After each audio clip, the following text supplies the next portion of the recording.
Pisces, hello and welcome to your reading for August 1st through the 8th. I feel like you guys have such a no-nonsense approach that it's inspiring, it's awakening a lot of people, and you guys have been getting right to it, so let's get right to it. I'm going to pull 5 cards from the Salvador Dali Tarot and then clarify each card and finish with a sacred symbol for insight for this Mercury retrograde period. We have the 5 of Swords.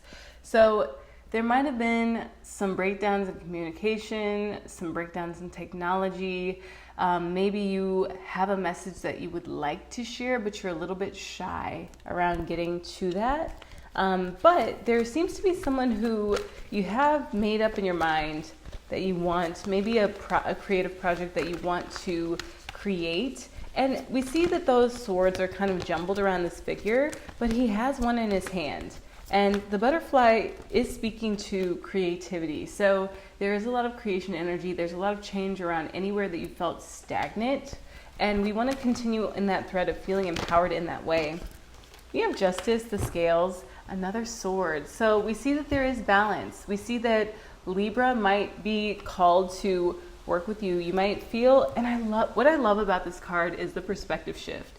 If you turn it upside down, which sometimes we need that perspective shift to get the full picture, we see that this figure of justice is upside down on a beautiful body of water. Salvador Dali Tarot surrealist style, right? And with that 5 of Swords card, the man is standing at a distance from a village.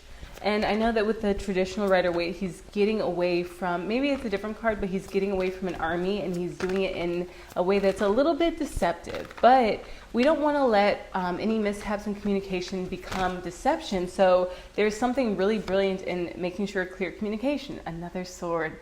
You've got the Queen of Swords. So because you have Libra, you might be like having someone come to your aid, someone who really has the clarity, the insight of that sword. They have, the pen is mightier than the sword.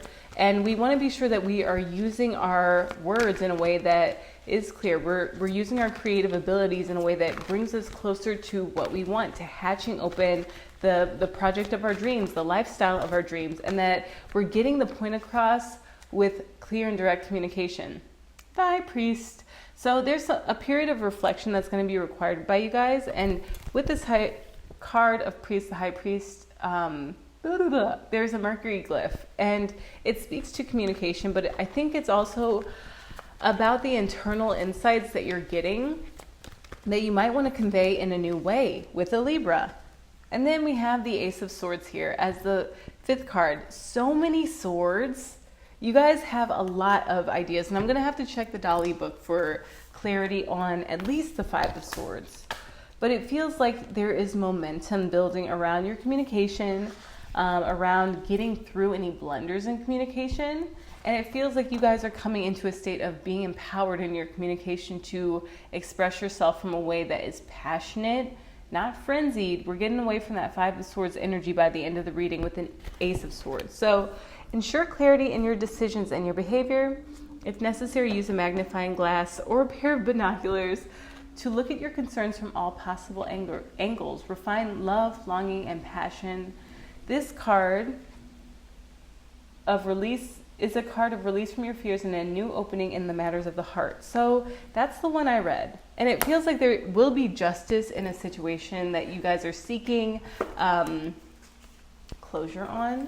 Maybe there was something that happened years ago that you're figuring out how to move past that energy in an emboldened way, in an impassioned way, in a way that gives you the dignity to express your heart again. Maybe you felt like you were robbed of something that was really, it felt like it was yours. It felt like it was promised to you. Mother Peace wants to come through for the explanations of each card. So we have Strength with the 5 of Swords. Miscommunication energy of this Mercury retrograde causing blunders in the natural cycles that we would like to honor, that we would like to see come to fruition. Then I also feel a sense of community. This nude woman is sitting in the field with a fox, a raccoon, a bunny, a snake, a stork, a spider, a scorpion.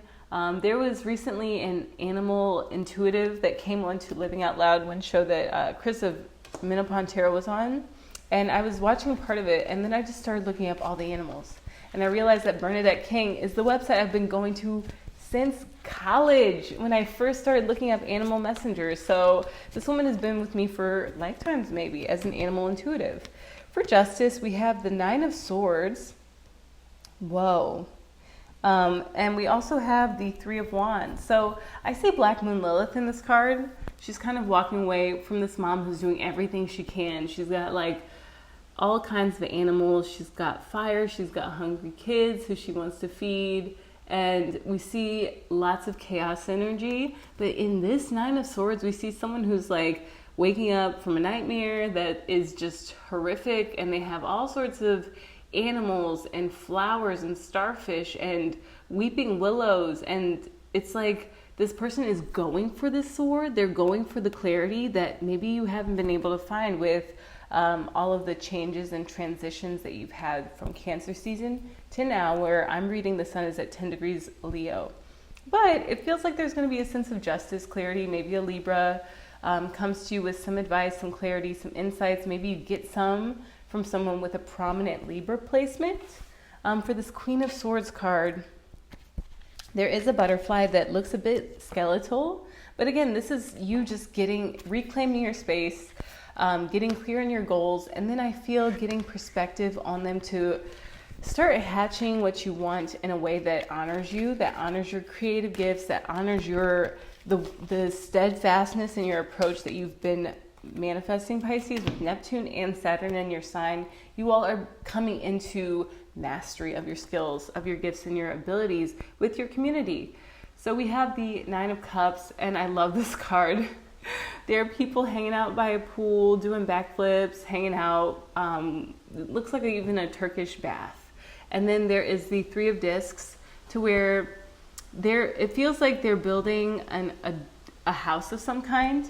These people are clothed here, so they are building something to present to the world, whereas these people are relaxing, restoring, rejuvenating themselves. So maybe you need to find a balance between how much you work and then giving yourself the right to play. We are in the season of the inner child, the 5th house, with it being Leo season. But for you, Pisces, that represents your 6th house of daily life. So for Pisces, literally every single thing in your daily life has to be your favorite. You have to have your favorite routines. You have to have your favorite reason for being of service. And then you have to be of service to the inner child with Saturn in your sign. You have to be a spiritual authority for joy. You have to be a spiritual authority for the inner child during the season of Leo. So we have the High Priest.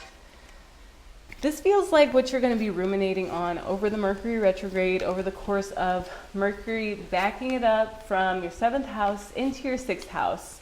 And there's essentially, I'm calling this a vibe check with the retrograde starting at 4 degrees Virgo with the new moon in Leo. So we're kind of getting a glimpse at how good life will get when we're in sync with our daily routines, the needs that we have to fulfill, and then that balance of play. You have the Wheel of Fortune. Come on down, claim your prize, Pisces.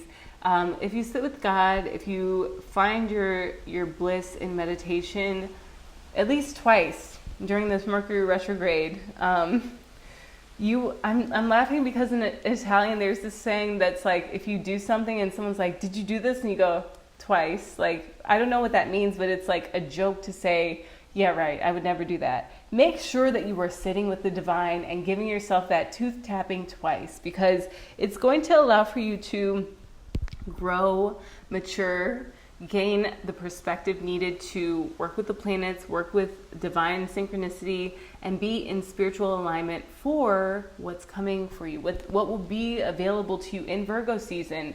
Maybe it's romance, maybe it's that glow up that you've been working on and being very steadfast on. Maybe it's the joy that you're hatching during Leo season that is just going to continue to ripple through your life throughout the year. And you're going to have a fabulous year that goes beyond your wildest dreams. Then we have the Ace of Swords, which it does speak to this pain of grasping a concept a little bit too firmly. And then we have an angel and a swallow bird and then a crown. So it's like you can grasp what you want to grasp, but at what cost? And I think beyond the High Priest, this Ace of Swords, and then we have the Emperor, which is the authority figures in our life. And maybe there's like some accomplishment that you're wanting to grasp because of Saturn in your sign, and you're wanting to make sure that you fulfill this accomplishment. You're wanting to make sure, like, at all costs, that you get this thing that you are grasping for. But we have to just consider that fact that you guys are being in a spiritual authority in the season of the inner child of joy. So we don't need to grasp so hardly at an idea that will rightfully fall right into our lap if we allow ourselves to play. Talisman. So it seems to be important for you guys to have some sort of lucky charm, to be your own lucky charm, to give yourself credit for all the times that you have been lucky. And I feel like that acknowledgement will bring more luck into your life. And I'm going to pull one from the Archetypes Guidebook because I feel like you guys have a fun reading and you have a lot of work to do with just getting clear about wanting peace and claiming peace for yourself, claiming peace for your life to achieve your goals with peace. Whoa, again, medallion and talisman. Get something lucky for yourself. The siren and the shapeshifter. So there can be an elusive goal that you just have to sing your heart out. You have to play your heart out for, and you have to shapeshift to get it, which means you might have to mutate and go through many different variations of yourself to achieve this goal. Pisces, get yourself a talisman, get yourself a medallion for all the hard work you've been doing. Reward yourself and watch your blessings multiply. Have a fabulous week, and I will see you all in our next reading. Aloha.